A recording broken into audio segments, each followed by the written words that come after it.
దాంట్లో భాగంగా ఇంటర్మీడియట్ పెద్దలు అన్నట్టు బ్రిడ్జ్, అటు 10th వరకు చదివిన వాళ్ళు మళ్ళీ ఇంటరు, మళ్ళీ కాలేజ్కి వెళ్తారు. ఈ బ్రిడ్జ్ చాలా కీలకమైంది. 10th వరకు నేను కూడా యావరేజ్ స్టూడెంట్, ఓపెన్గా నేను ఇప్పుడు చెప్తున్నా. అప్పుడు బాబు గారు గుర్తించి వీడు యావరేజ్గా ఉన్నాడు, వీడిని రుద్దేయాలి 11th 12thలో అని నారాయణ గారిని పిలిచారు. నారాయణ గారు తెలుసు కదా, నారాయణ గారు తెలుసు, మున్సిపల్ అడ్మినిస్ట్రేషన్ శాఖ మార్చులు. ఆయన ఇప్పుడు ఇంటర్లో కూడా ప్రైవేట్ రంగంలో కాలేజీలో. ఆయన పిలిచి, నారాయణ నువ్వు ఏం చేస్తావు తెలీదు, లొకేషన్ సెట్ చేయి అన్నారు. ఇంక అయిపోయింది నా జీవితం. పొద్దున్న నుంచి రాత్రి వరకు నేను ఎక్కడ వీక్గా ఉన్నాను, ఏ ఫౌండేషన్లో వీక్గా ఉన్నానని గుర్తించి ఆ ఫౌండేషన్స్ అంతా నాకు అందజేశారు. అది నేను ఇప్పుడు కూడా గుర్తుపెట్టుకొని మేడం గారితో రివ్యూ చేసినప్పుడు మన జూనియర్ కళాశాలలో ఉన్న పిల్లలందరినీ మిమ్మల్ని బైఫర్కేట్ చేసేదానికి కాదు, కానీ ఏబీసీ కింద కేటగిరీ చేసి కొంచెం ఇబ్బంది పడుతున్న పిల్లలకి సప్లిమెంటేషన్, మెటీరియల్, క్వశ్చన్ బ్యాంక్ అందజేసి ఈ ఒక్క విద్యార్థి ఫెయిల్ అవ్వకుండా చూసుకోవాల్సిన బాధ్యత మా పైన ఉందని గౌరవ కమిషనర్ గారు కూడా నేను చెప్తాను జరిగింది. ఈ డిస్కషన్ జరిగినప్పుడు నన్ను అడిగారు, సార్ ఇప్పుడు మీరు అన్నీ చెప్తున్నారు బాగుంది, కనీసం టెక్స్ట్ బుక్స్ ఇవ్వలేదు మనం. అప్పుడు నేను ఇమీడియట్ చెప్పా, కంపల్సరీ టెక్స్ట్ బుక్స్ అందజేద్దాను. ఇన్ఫ్యాక్ట్ ఫైనాన్స్తో కూడా చర్చించాల, ఇమీడియట్గా డెసిషన్ తీసుకున్నా, మీరు చేసేయండి నేను రాటిఫికేషన్ చేపిస్తానని. టెక్స్ట్ బుక్స్ అందజేసాం. కానీ అది చేసిన తర్వాత ఇంకా బలోపేతం చేయాలి, గైడ్స్ ఇంకా స్ట్రాంగ్గా రావాలని మీ అందరితో మాట్లాడి నెక్స్ట్ ఇయర్ నుంచి, అంటే మీ జూనియర్స్కి ఒక అదృష్టం, ఎందుకంటే నెక్స్ట్ ఇయర్ నుంచి బలమైన గైడ్స్, టీచర్ ట్రైనింగ్ మెటీరియల్ ఇవన్నీ కూడా మన ప్రభుత్వం అందజేయబోతుంది. అప్పుడు వాళ్ళు చెప్పా, బయట అందరు అనుకుంటారు అన్నగారి మనవడు, బాబు గారి కొడుకు ఈజీ లైఫ్ అని. కానీ మీరు చూస్తే ఎప్పుడు గెలవని నియోజకవర్గంలో నేను పోటీ చేశాను. మంగళగిరి నియోజకవర్గం మేము 1985లో గెలిచాం, దాని తర్వాత గెలవాల. ఆ నియోజకవర్గంలో పోటీ చేసా, ఓడిపోయా. 2019లో ఓడిపోయా. కానీ పట్టుదలతో మళ్ళీ నేను 5 సంవత్సరాలు కష్టపడి మొన్న ఆంధ్ర రాష్ట్ర చరిత్రలోనే 3rd హైయెస్ట్ మెజారిటీ నాకు మంగళగిరిలో వచ్చింది. ఇది మీ అందరికి ఎందుకు చెప్తున్నానంటే, జీవితం అనేది ఒక పరీక్ష లాంటిది. దేవుడు ఒక్కొక్కరికి ఒక రకమైన పరీక్ష పెడతారు. ఆ పరీక్షని జయించే శక్తి కూడా మనకి దేవుడు ఇస్తారు. ఈ మధ్యన చూస్తున్నా,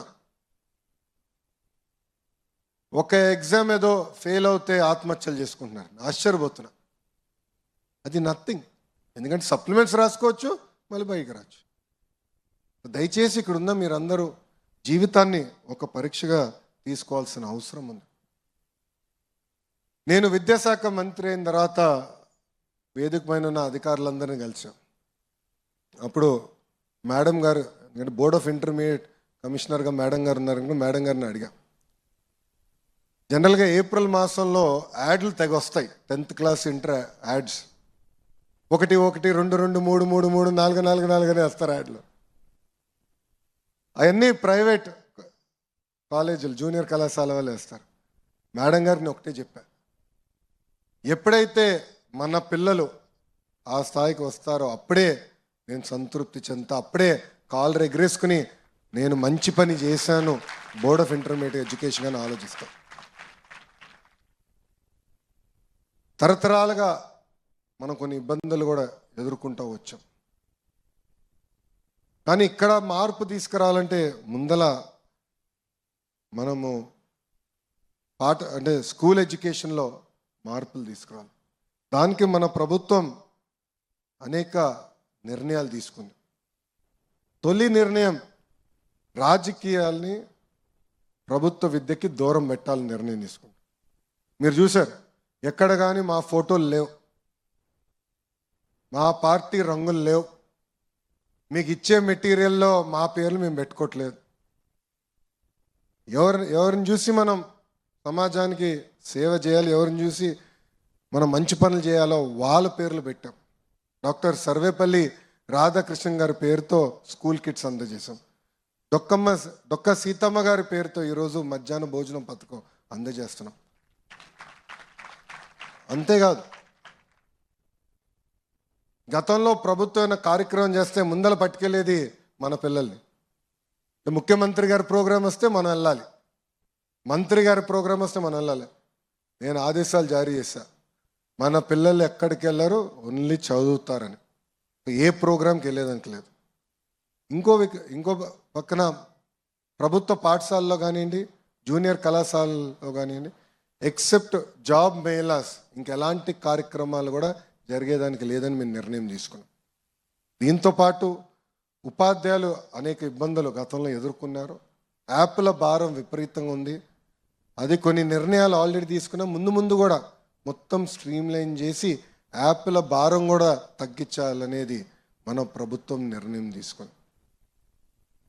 ఇంతేకాకుండా కేజీ నుంచి పీజీ మొత్తం కరికులం రీవ్యాంప్ చేయాలని నేను ఒక కార్యక్రమం ప్రారంభించాం. దాంట్లో ప్రధానంగా కేజీ నుంచి పీజీ వరకు మహిళల్ని గౌరవించాలనేది నరనరాలు ఎక్కించాల్సిన అవసరం ఉంది. చట్టాలు ఎన్నైనా తీసుకురావచ్చు, కానీ మహిళలకి నిజమైన రక్షణ ఎప్పుడు వస్తుందంటే సమాజంలో మహిళలను చూసి గౌరవించినప్పుడే మహిళలకి నిజమైన రక్షణ వస్తుంది. కొన్ని సినిమాల్లో మన భాషలో కొన్ని ఉంటాయి, నిజంగానే బాధ కలుగుతుంది.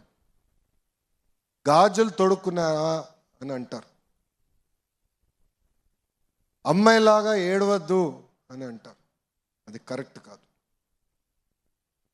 ఇన్ఫ్యాక్ట్ మేము టెక్స్ట్ బుక్స్లో కూడా, అంటే చిన్నపిల్లలకి 2nd క్లాస్ 3rd క్లాస్ పిల్లలు టెక్స్ట్ బుక్స్ చూస్తే ఇంటి పనుల్లో మొత్తం ఆడవాళ్ళే ఉన్నారు ఫోటోల్లో. అంటే ఇల్లు ఊడ్చే దాంట్లో కానీ తుడిసే దాంట్లో కానీ.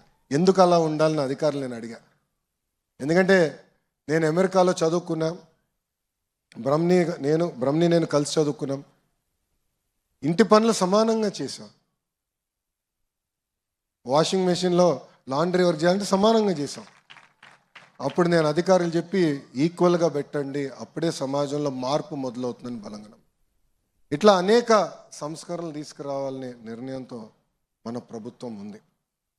దాంట్లో భాగంగా ఇంటర్మీడియట్ పెద్దలు అన్నట్టు బ్రిడ్జ్,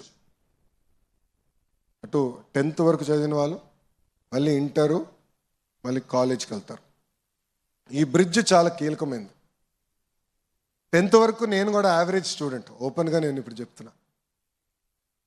అప్పుడు బాబు గారు గుర్తించి వీడు యావరేజ్గా ఉన్నాడు, వీడు రుద్దేయాలి 11th 12thలో అని నారాయణ గారిని పిలిచారు. నారాయణ గారు తెలుసు కదా, నారాయణ గారు తెలుసు, మున్సిపల్ అడ్మినిస్ట్రేషన్ శాఖ మార్చులు. ఆయన ఇప్పుడు ఇంటర్లో కూడా ప్రైవేట్ రంగంలో కాలేజీలో. ఆయన పిలిచి, నారాయణ నువ్వు ఏం చేస్తావో తెలీదు, లొకేషన్ సెట్ చేయి అన్నారు. ఇంక అయిపోయింది నా జీవితం. పొద్దున్న నుంచి రాత్రి వరకు నేను ఎక్కడ వీక్గా ఉన్నాను, ఏ ఫౌండేషన్లో వీక్గా ఉన్నానని గుర్తించి ఆ ఫౌండేషన్స్ అంతా నాకు అందజేశారు. అది నేను ఇప్పుడు కూడా గుర్తుపెట్టుకొని మేడం గారితో రివ్యూ చేసినప్పుడు మన జూనియర్ కళాశాలలో ఉన్న పిల్లలందరినీ మిమ్మల్ని బైఫర్కేట్ చేసేదానికి కాదు, కానీ ఏబీసీ కింద కేటగిరీ చేసి కొంచెం ఇబ్బంది పడుతున్న పిల్లలకి సప్లిమెంటేషన్, మెటీరియల్, క్వశ్చన్ బ్యాంక్ అందజేసి ఏ ఒక్క విద్యార్థి ఫెయిల్ అవ్వకుండా చూసుకోవాల్సిన బాధ్యత మా పైన ఉందని గౌరవ కమిషనర్ గారు కూడా నేను చెప్తాను జరిగింది.